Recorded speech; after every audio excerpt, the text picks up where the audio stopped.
Good afternoon, everyone joining us. My name is Usman Olagoke. I am director of the Opportunities Accelerator at Results for America, a DC-based nonprofit that promotes and advances data and evidence in all levels of government to improve outcomes for residents and communities. I'm joined here by three amazing panelists who I will let introduce themselves.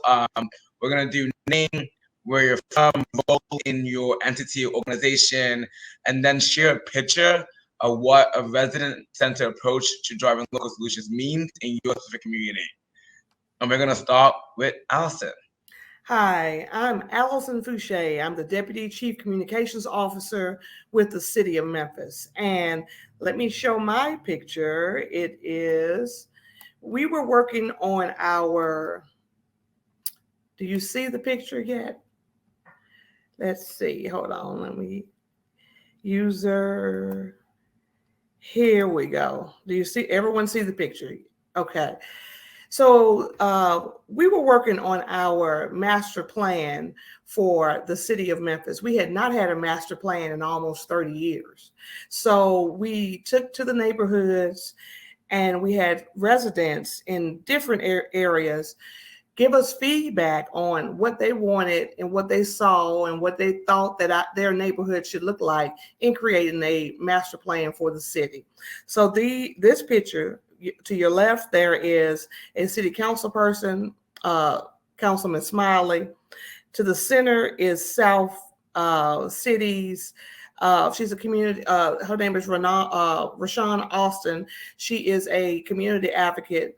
And then we have other folks surrounding her that either work for the city or just part of the process. And so we had over 15,000 Memphis residents who participated in these efforts so that we could share the vision and develop a multi-phase plan for our city. So that's my picture. Thank you, Allison. Next, we'll go to Allie from Oakland. Hey, that was a great photo. I'm Allie Bondi. I go by the pronouns she, her. I'm the Director of Housing and Economic Mobility at Oakland Thrives, which is a part public, part government, part nonprofit, joint powers authority out of the city, county, and school district. So we're a little bit of everything. And I will share my photo here. I broke the rules and I did 3 photos. Can folks see this?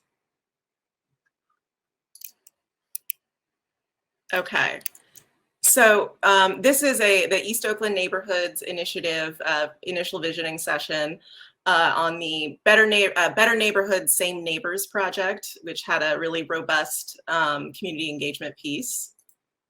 This is one of my favorite things at Liberation Park. There is the Black Thought Wall that has a rotating set of community issues and invites folks who are coming to the market at Liberation Park to add to it.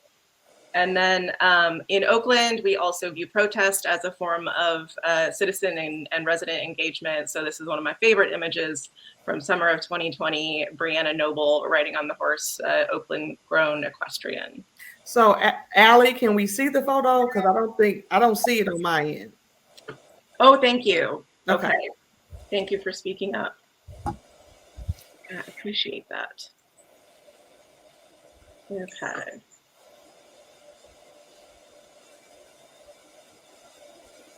There we go. Start seeing it now. All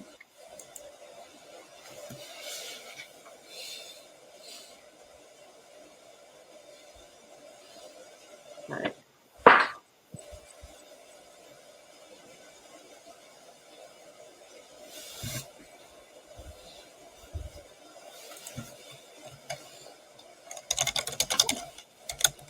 Well, I just got, go ahead. Do we want to go to David while Allie's trying to? Yeah, that might be a good idea. Okay. Well, great.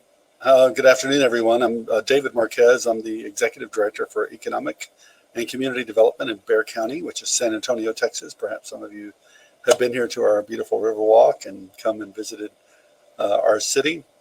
I have been with the county for 25 years now and doing economic development for about 17 years and workforce development for the last 4 or 5. And I want to show you this picture, and well, you all will see that in just a moment. So this is really, for me, this is a motion picture in a still shot.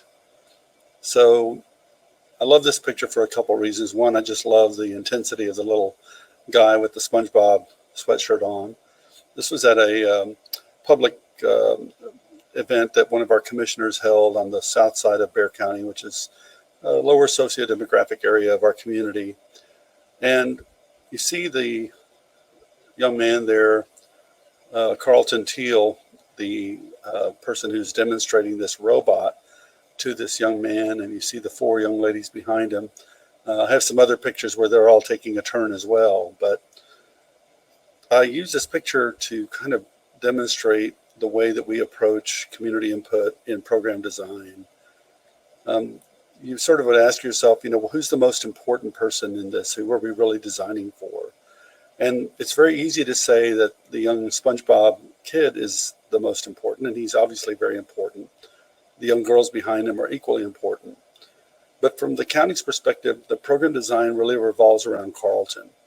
Carlton is a trainee who, since this picture was taken, is now working in one of our major employers on the Toyota. We have a Toyota manufacturing facility here. He has, transformed his life through a fantastic career opportunity working as a maintenance technician. So he works on the real robots in the factory at a company called Toyotetsu. So our program design is really designed to make sure that we get all the Carlton Teals we can to support the industry. If we can do that, then we can serve the needs of the children that are in this picture, because the future that they need revolves around making sure that those career opportunities are there. So Carlton, as you can see just by looking at the picture, he's got an enormous heart. We never had to ask Carlton twice to come out. Even though he was just a trainee at the time, he loved already giving back to his community. But he's now working at this fantastic company. And our program design is to make sure that that young boy or those young girls there behind him see themselves. They see that career pathway. So having the end in mind is really important for us, making sure that the companies that we serve give career opportunities. That means they have to be successful. And to be successful, they have to have a well-trained workforce. They have to have lots of Carlton Teals. And so, if I took this picture in 10 years, maybe Carlton's a supervisor or a manager or an engineer, and the young boy or the young girls are now the ones that are giving that next level of training. So we really look at the whole picture. This is really what we do in the county when it comes to resident-centered design, is to think about the longitudinal view of what it is we're doing, focused on that ultimate goal, which is that people can be economically independent and support themselves through great career opportunities.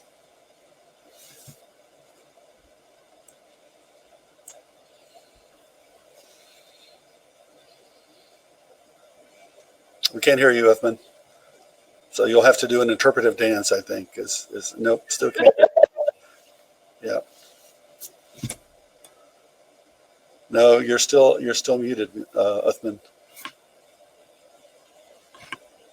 I think you might have sent us the questions to start off, so we can maybe start without you. But I don't know that I have them. They were a Word document. Maybe one of my fellow panel members can. Oh, it's kind of telling me I should show my picture. There you go. Let's see if I can. Okay.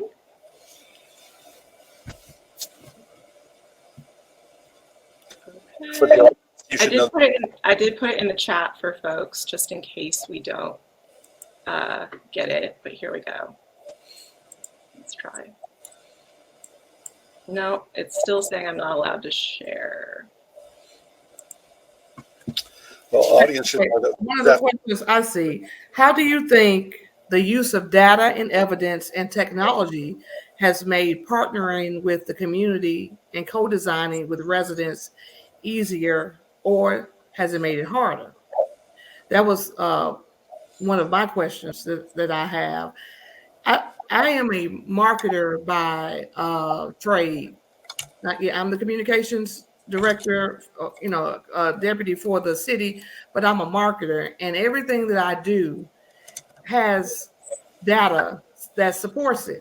How I advertise, how I reach people, all of that. So my approach and our approach has been no different in government. Our mayor, since he came into office, he wanted us to run a data-centered government. So everything we do is based on data. So I actually think that having data and evidence has made it easier because people can really see why we're doing things, because it's based on percentages and numbers as opposed to feeling. So and opinions. Okay, so if you say, this number of constituents feel this way about something, then that's the motivation for why we do those things. So I think it has helped. And then in the arms of COVID, technology, we've had to learn. We're here virtual today, so we've had to learn how to use technology differently in order to streamline certain processes. So I think actually data as well as technology has made a difference in actually communicating and reaching residents better. And I wouldn't say it's a negative, I think it's a positive. Next question for David is, how do you align the needs of different stakeholders in a resident-centered approach to problem solving? Why does it matter? And give any examples. So how do you align the needs of different stakeholders in a resident-centered approach to problem solving? Thank you, Allison. And the audience should know that we practiced this several times, so we're not sure what happened today. So in spite of all of our best efforts and the great leadership of Uthman, we're going to make do for a while until he comes back on. I mentioned the picture, and I showed the picture because I think what we're trying to do here in Bexar County that is unique is driving our social services programs through our economic development lens. Yeah. I've been doing economic development, as I said, for almost 20 years now. And the constant frustration of companies is their inability to find the skilled workforce. And I know without any question that your communities are facing the same thing. But my job is to bring more companies and to bring more career opportunities and to help companies grow and thrive and to come to Bexar County and bring those investments here so that our economy can be healthy. I'm not the workforce guy. There's a whole cadre of agencies and organizations from P16 and beyond, trade schools and others that are supposed to do that. And they are all working very hard. I think the piece that the problem, if you will, is in the linkages. It's the spaces between the organizations. Again, that end in mind, knowing that all the way when we're dealing with a 25 or 35 or 45-year-old candidate for one of our training programs, and they're struggling with the math. Well, the math was way back when they were 8 or 10 years old, and the reading even earlier than that. So I know that we're working on those areas earlier in their life, and that those children that you see will get educated. But the proof of whether or not those systems are delivering what we need comes at the end. That's been our problem in our community for a while. We are unusual in this respect. We're a county of about 2 million people. We have 17 independent school districts in Bexar County. Now, a lot of that is a legacy of a racist past, and where communities of color were, kind of one district and the rest of the community was a different district. But today, San Antonio is a very diverse, it's a wonderful city. We have overcome a lot of those challenges of the past, but those pieces are still in place, right? The legacy of the past we're still dealing with. In working with Opportunity Accelerator, I have had the chance to take some of them and drive them around town and show them the vestiges of our past, and that we're on the way to making improvements, but we have a long way to go. And we really have to design these programs in a way that fits that very localized context. So if we take a program that works in an affluent part of town, let's just say the data show that this program is highly effective at literacy, imparting literacy to young people, and we deploy it in a less affluent part of town and it doesn't work, it's not the kid's fault. And it's not necessarily the program's fault. It's that program isn't the solution for kids in this context. That program works when you have a resource-rich environment, but when you have a resource-poor environment, or an environment that is grounded in the legacy, the baggage that still exists from the past, then it takes a different approach. And we should be willing and, in fact, compelled to look for answers that work in that environment, and not try to look for the silver bullet solution, because that's just not the way the world works. We know that from talking to our residents. We know that from a range of the social programs and social services that we try to deliver. We really have to use the data to clarify the problem very specifically to the target population, with the end goal of their ability to move into adulthood and independence, if you will, economic mobility, and craft that. We owe them that solution. Everyone on this call knows there are no bootstraps. That's a fallacy that's been out there for a long time. You know, Elon Musk didn't lift himself up by bootstraps. He comes from a wealthy family with wealth in his background, and that's all fine and dandy. I'm happy for him, but that's not, you know, when you hear that notion, it's really imperative that we, who are tasked and paid by these residents to bring solutions, we really have to craft very specific plans that cross agency lines, that are longitudinally focused, and ultimately the success of whether we are achieving our outcomes or not won't be known until those young people are in young adult life and moving through their careers. That's what we owe them. Want to welcome back Uthman and see if he can. Are you able to share on with us? I mean, David just blew it away, so I'll just keep quiet. One, apologies. Two, thanks for kicking us off that way. Should we jump into the questions then? Well, I answered the question. David answered the question. Now, Allie. Go for it, Allie. Let me finish my commentating. Allie, how do you feel? How do you think local governments can better set the table to invite community organizations and residents to be part of the co-design and solutions process? And then Uthman, you can take it after she answers that question. Thank you for being our mistress of ceremonies. I appreciate that.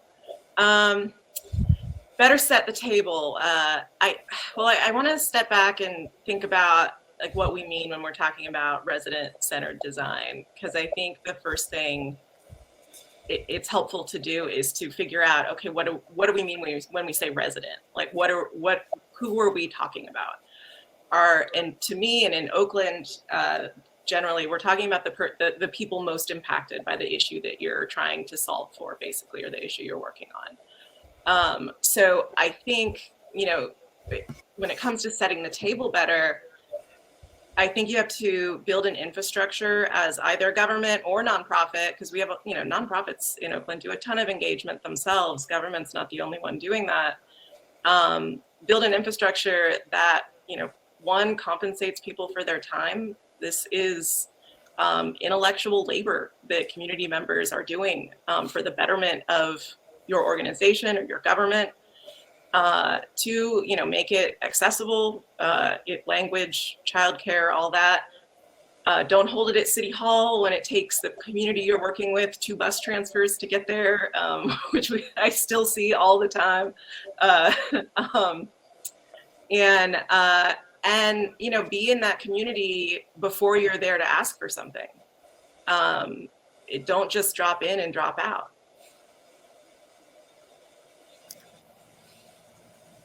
Uthman, go ahead.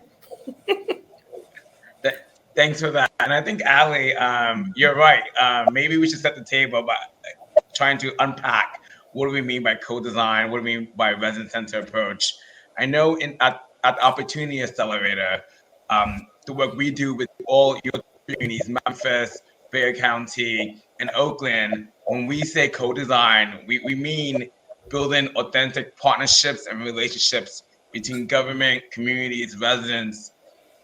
I think, Ali, you mentioned empowering end users, empowering residents, the group that we want to target to really define the problem. David, you mentioned really help generate the solution. So just want to see, one, does that resonate with you all? What will you add to that? How would you reshape that definition? And then what's the through line between co-design, and I think, David, you will get into this, co-design and solutions, co-design problems, and the actual outcomes that we want to see for residents and in communities. And anyone, maybe I'll jump in. You want to jump in first, David? You know me, Uthman, I'm never shy for words. And so, you know, I want to be a little bit careful because I am, you know, kind of an outsider, I feel like, in some of the groups that I join with, because I don't have this, you know, world of social work in my background. My background is process analyst and just, you know, tackling problems. I love to figure things out, complex systems, making them simple. And I would really want for the group in this notion of unpacking to think about this. And I'll give you an example. And apologies in advance if anyone knows this organization. They're a fantastic organization, but I'll use them as an example. So our local community college here is award-winning. They were just, you know, received some major national award a couple weeks ago. They have a Aspen Award and a Malcolm Baldrige National Quality Award, and they're just a well-regarded organization. So from that perspective, their metrics, their design, all the data say they're doing well. San Antonio, on the other hand, is the largest poor city in the country, or the poorest large city in the country, depending on how you want to say it. That in my world of view of looking at systems, says that something's broken. Because if I think of anything of a community college, the populations that we want to serve, that's supposed to be their on-ramp to what we're doing. And it's not working. And we're not talking about, you know, under this current administration or the previous, we're talking about the generations of folks who graduate undereducated from high school, are told to go to college, go to the community college, come out with a 2-year degree, maybe if they're lucky, and maybe it's in psychology, which won't get you anywhere. You know, an associate's degree in psychology is not valuable, but they got that degree. So from the metrics within the organization, success. From the metrics from those agencies who are promoting college, success. From the metrics of this first generation college, success. But we know that young person now has consumed their Pell Grants. They may have taken out loans, and they're not really on their pathway to an independent, you know, journey for themselves as adults.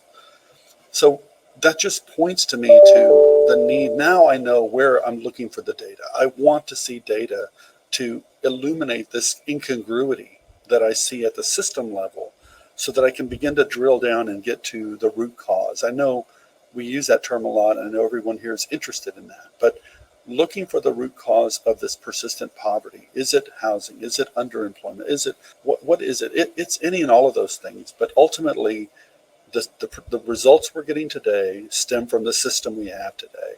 And the system that we have today isn't the community college system. It's not the high school system. It's not the pre-K system. It's not the healthcare system. It's not the housing system.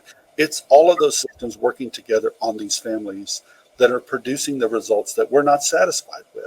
So we have to be able to step back and look at this global picture and begin to drill down and identify those areas where the data will highlight for us what we are doing that is not making sense or doesn't make sense in this very, again, as I mentioned earlier, this local context. Works in that neighborhood, doesn't work in this neighborhood.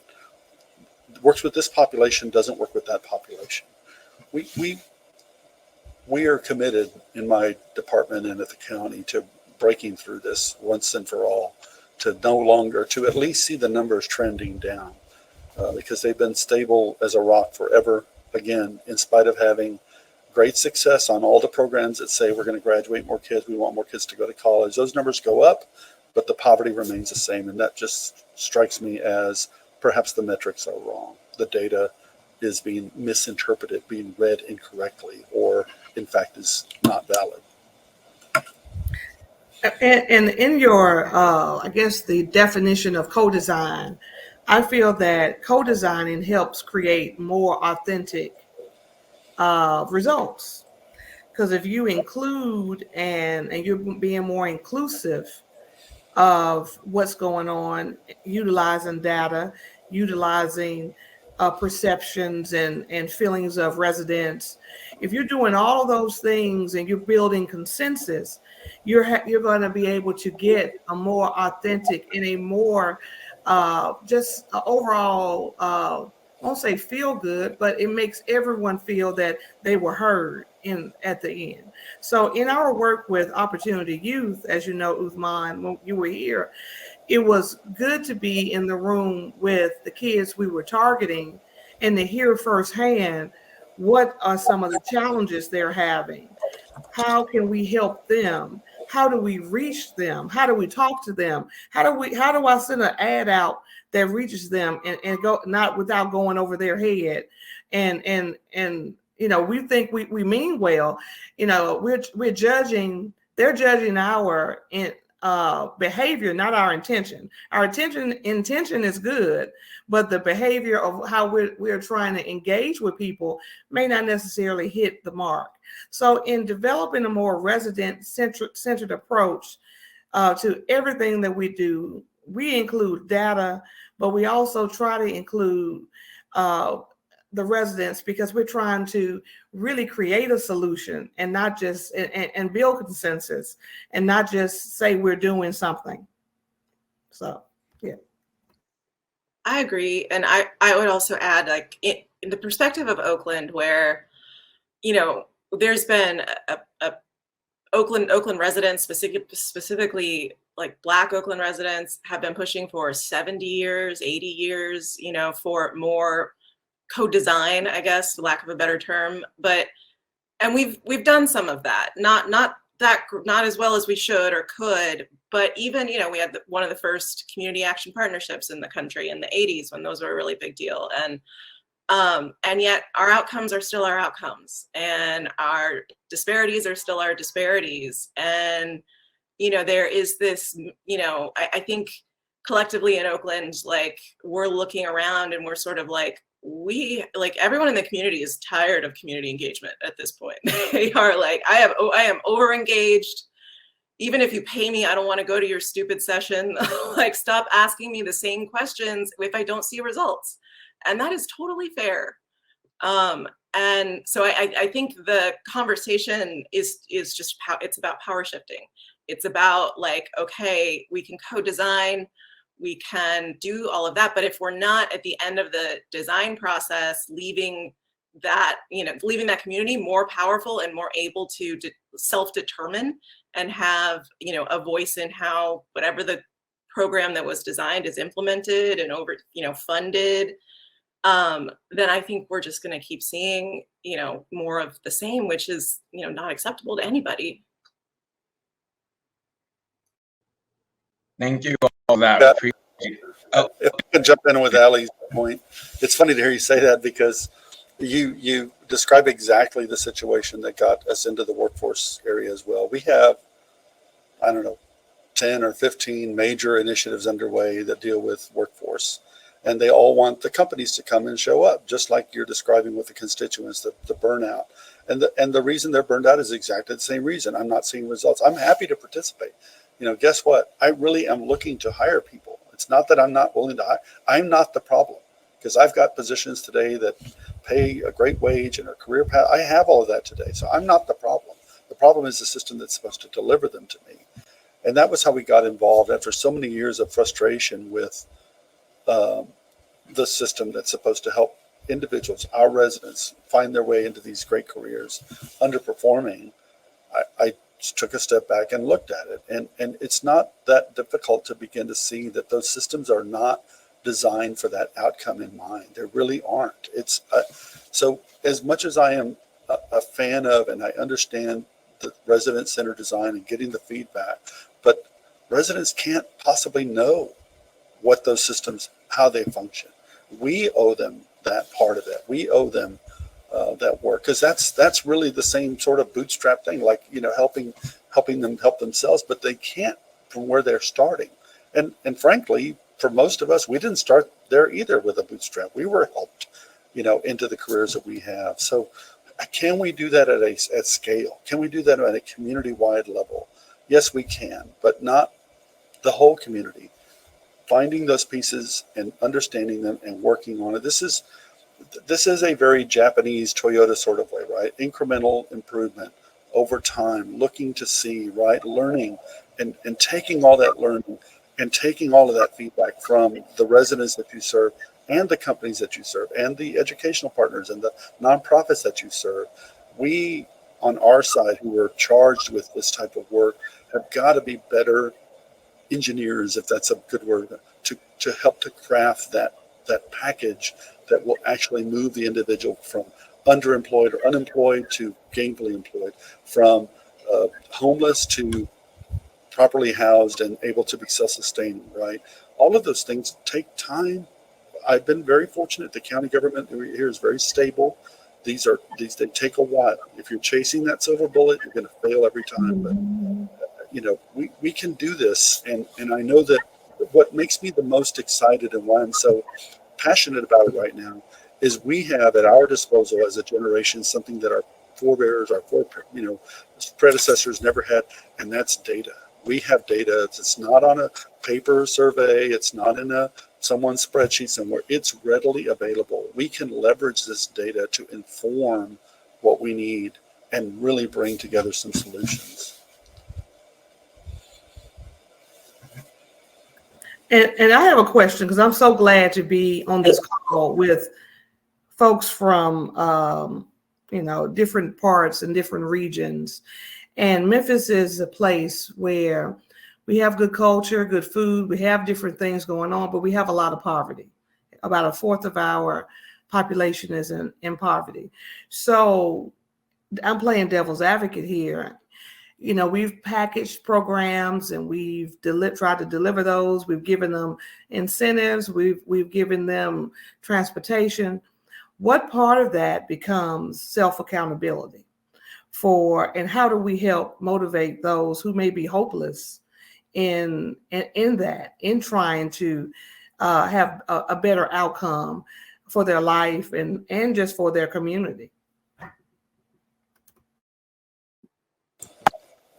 I just have one. I think that's an interesting thought to raise, and I think part of the way I see that is the systems that we've developed inherently don't trust people.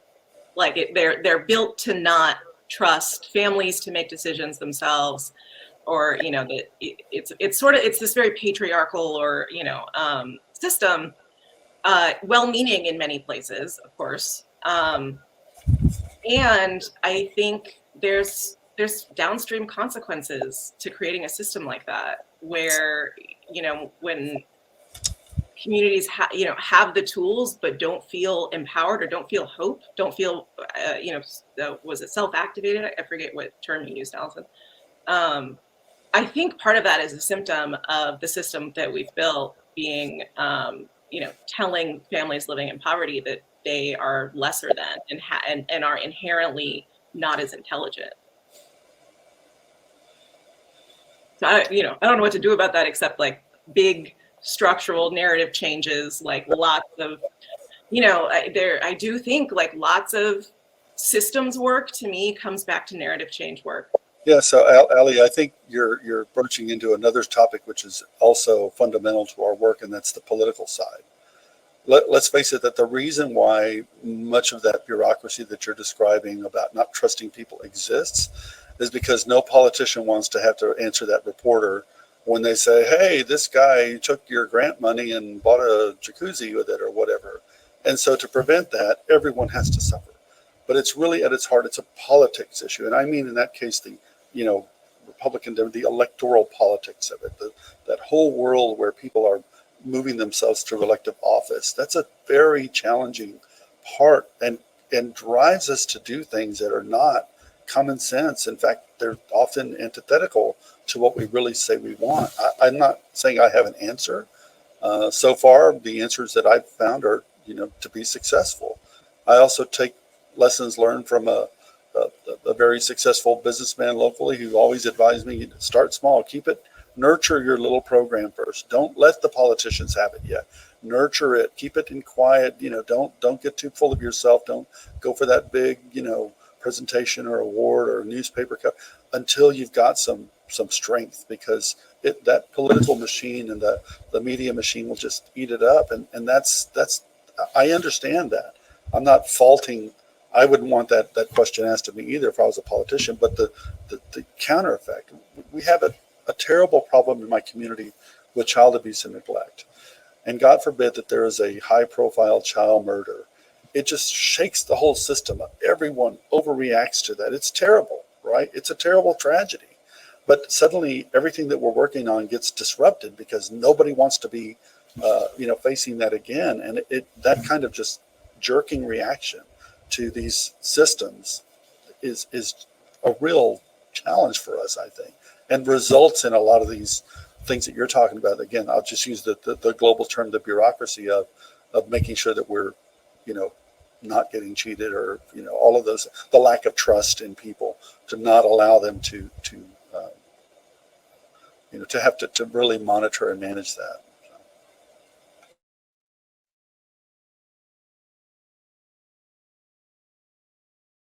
Man, you're on. We can't hear you. Can't hear you. Yeah, I think he has to go back in and come back. Yeah. Okay. Well, I guess maybe, do we want to take questions from the audience now, or? You're our mistress of ceremonies. I see. I guess if anyone has any questions, I guess if you can put them on. What about now? Yes, now. Okay. Thank you. I was just saying, we have city government, county government, and community nonprofit organization. How can all three work together to, one, re-engineer the system so it trusts residents and the communities that you all want to serve? What are some best practices that actually shift power and shares power? What are like the tactical work on the ground that you all have maybe experienced? And I see this looking back in history of, we moved from community events where people will come in to community events and talk and share out, to focus groups, to now some of these more bigger terms around like participatory budgeting, youth councils. Where is this going? And what is the real, if these tools are not working, what tools are working to re-engineer the system, to give more power, to empower people and whatnot? And yeah. I would have to agree with something Alice said earlier. Don't just show up when you want something, okay? Because that tends to be what makes people not trust here in Memphis. It's like, okay, what does he want? He wants my vote now. He's just coming into the city because he wants, or coming over here because he wants something from me. If we had leadership, and it goes back to the politics that David was talking about, if we had leaders that show up and really are the voice of the people who want to activate those spaces and make sure our residents are first, I feel that is how we grow trust within our communities. That's how, what I feel, because I've seen it and I've heard it on both ends. Because I wouldn't necessarily trust that person either if they're just showing up around election time, and then I'm not getting anything out of the pie once you get there. So I think that's one way. And then really working together with community organizations that are doing the work, listening to them, because things change. Technology has caused us to have a whole different face in government, and we have to lead with the data, because technology has changed a lot. So listening to community organizations and allowing them to have more of a voice in how we connect with our residents, I think are two ways that we could address this. I want to add another piece to this. I know we're running into the last part of our conversation. I think this is an area for me in our community anyway, for optimism. The other partner that we rely on so much is the philanthropic community.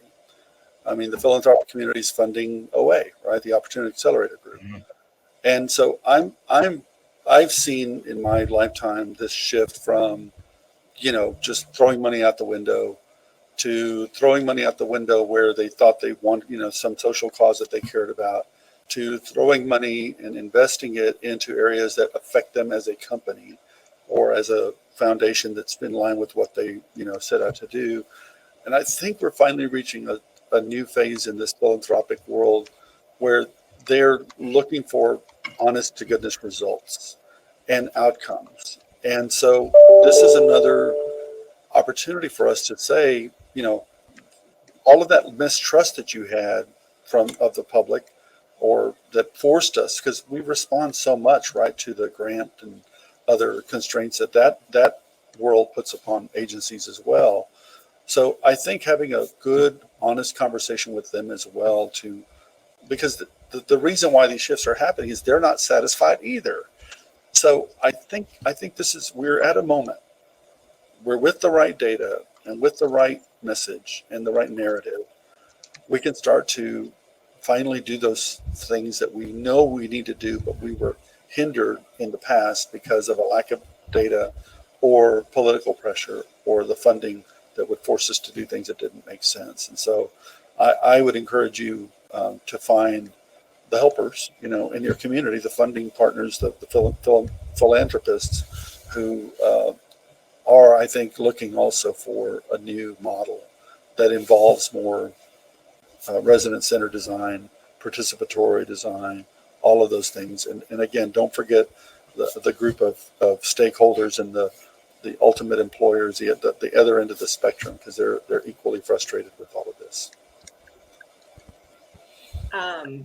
I plus one to everything that you both just said. And it's interesting because the government side of Oakland Thrives, the Joint Powers Authority, is, systems leaders basically asking us to do systems change. So it's this rare opportunity, and they all are mostly elected cycles. So we are going to deal with turnover and all of that. But one of the things that we've realized in trying to set the stage for that and, embedding community power more in the structural workings of how things get done, because so much of the way change is blocked is because, you can't use those funds because that's for this specific, grant, or, oh no, this has this rule attached to it. So integrating community power seats into structure.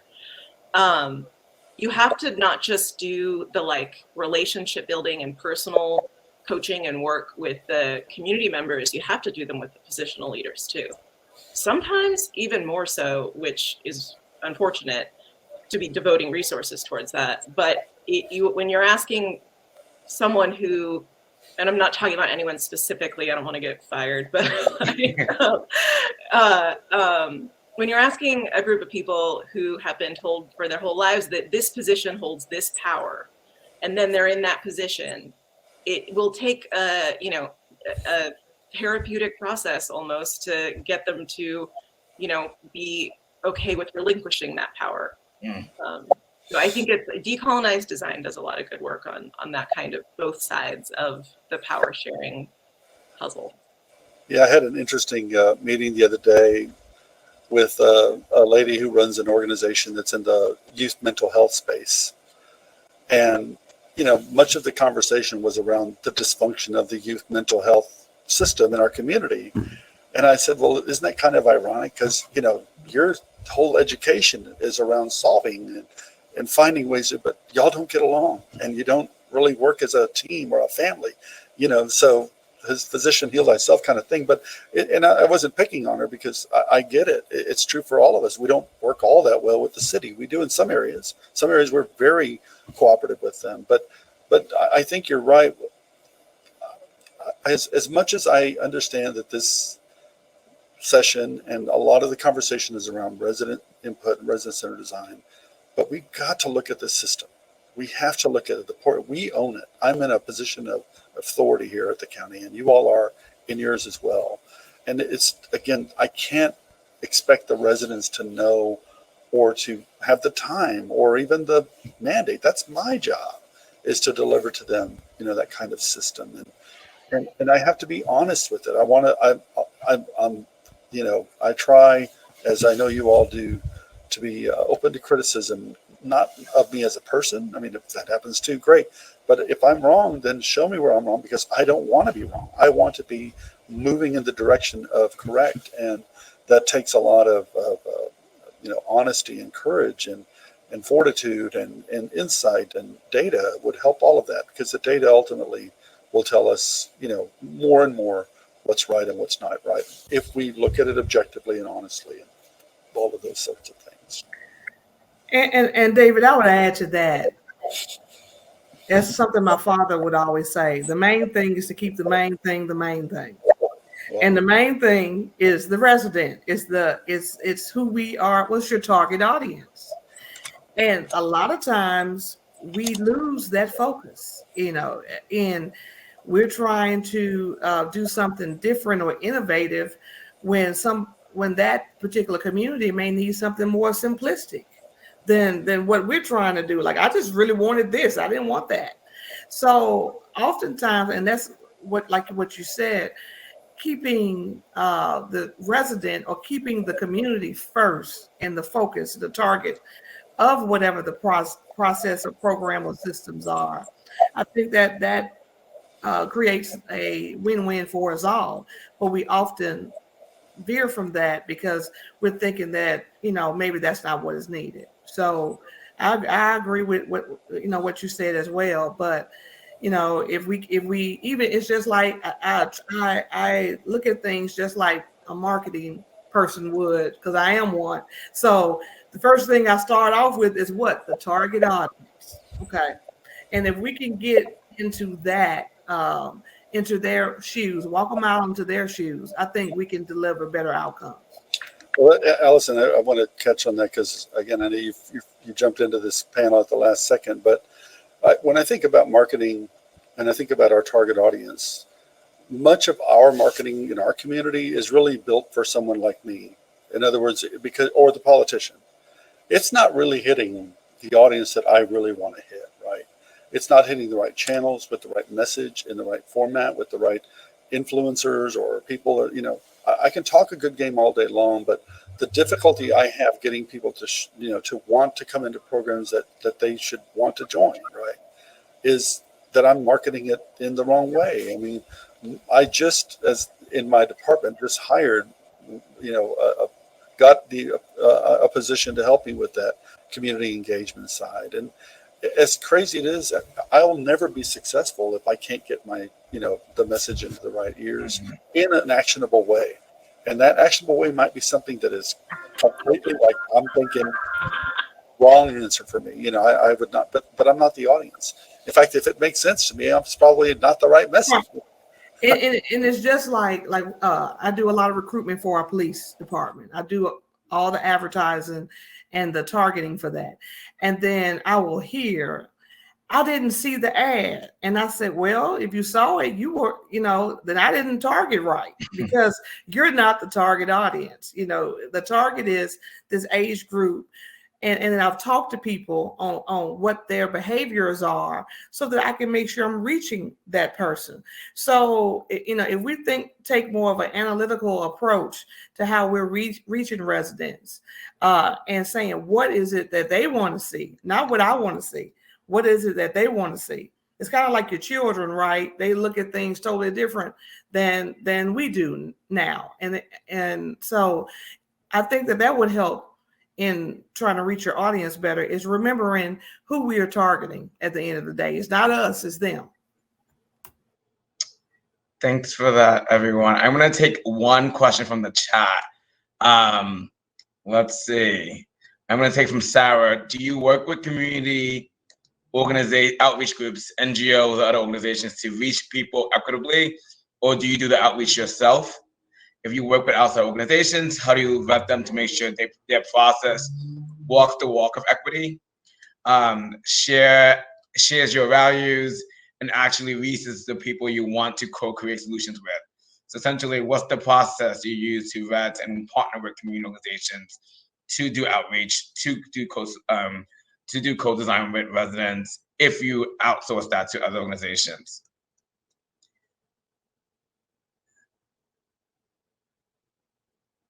Ali, because I saw you shake your head. Yeah. We have, I think, I wouldn't say that there's much outsourcing done of, ways to reach community residents, either by Thrives or the city generally. I think we'll sometimes partner and, provide essentially like a stipend, funds for, doing outreach events. But I would never say that you're not part of it yourself. And if you, I would be afraid of what that would lead to, honestly. And on the equity center piece, one, be there so ask questions beforehand and ask around, because at least in Oakland, it gets around fast if someone's not doing something right. Allison, David, any perspective on this question about partnering with outside community groups to do community outreach and co-design? Well, we have to try to touch them all. We have partnership meetings, and we have a representative from our administration go to a lot of these neighborhood association meetings and things like that. Because if we're showing up just in Fraser, then the folks in Whitehaven will hear that we're showing up there and not over here. So we have to do it all. So we have people dedicated to going out and doing that community outreach work so that we can make sure we have fair representation at most of these community meetings. Sometimes it's a suck, it's a pain that we have to go after hours to go and do these type of things, but we do. We also, when the mayor first started, we had a lot of town hall meetings in every area so that we can kind of hear folks out as to what are your concerns, how can we address them, so that we can provide some equity there as well. We don't want it to seem as if one area is more important than the next. But even though, folks will say that, but we try to be balanced. I work for a very fair person, and he will even bring it up, the diversity issue of, I've created ads and I've had majority Black people that were in the ads, even though we're 65% African American. He'll say, well, where are the Latinos, or where, and I'm sometimes creating stuff from my point of view and not the point of view of everyone. And so we have to keep that as at the forefront of who are all of our customers at the end of the day. Well, I guess the only thing is that I take a lot of optimism in that I do feel like generationally, there's a lot of desire to change things in a positive way, in a more equitable way amongst the younger people in my community. And so finding organizations that are not the same ones I've been working with for 20 years and working with them because they've got a more contemporary and more, just a more informed perspective and connections into the community that I really want to reach. I just to give you an example, again, San Antonio is a majority Hispanic town, lots of migrants here, first generation immigrants, mostly from Mexico and Latin America. I really have to have a booth at the flea market, but I don't, because that's on any Sunday, that's where my population is that I'm trying to serve. They're right there waiting for me, and I've got to get out there and be much more active in that space and work with the third-party organizations. Because again, it doesn't do any good to have David Marquette sitting there. I need to have somebody that resonates and can really communicate and hear and bring back, start that dialogue going in an honest way, and meet, truly the cliche, meet them where they are, as opposed to coming to a senior center or City Hall or whatever. Get out there and, in the evening and all of those sorts of things. We need extended hours. And we've got so many fundamentals wrong in our community that we can do a lot better with just some relatively minor changes. Thanks, everyone. We have about 4 minutes left. What is one piece of nugget you heard from someone else on the panel that you want to remind the audience of? You may want to repeat that. Oh, is my audio not working again? I think he said one piece of info we want to remind you. Uh-oh. I think are you frozen, Uthman? No, you're there. Repeat the question. What is one piece of nugget you heard from another panelist that you want to remind the audience of as we close out? Wow, that's tough here late in the game here. I can go. There's so much that I remember, but I'm not thinking of booth at the flea market, because now I'm like, oh my God, we need a booth at the flea market. Why haven't we been doing that? Such an obvious idea. And target audience, like, that is such a good way of looking at, like, okay, who are we trying to talk to right now, and keep that in your mind. So thank you, Allison and David, for those two things. I would take all these comments where the meetings we took a lot, and I know Allison did as well about town hall meetings. But in our town hall meetings, it's the same 20 people in our neighborhood, and that's fair. They are neighbors. They're active. They deserve to have their voice heard. Where am I not capturing? Because the people I need to serve the most don't have the time to give me what I want from them. I've got to be much more active and sensitive to try. They're not on Facebook, not going to come to the town hall. They're not going to answer a survey. I need information. That's really where the resident-centered design should be grounded, in my opinion. All right, I should start a flea market booth subsidiary or something. I think I really want to get that done.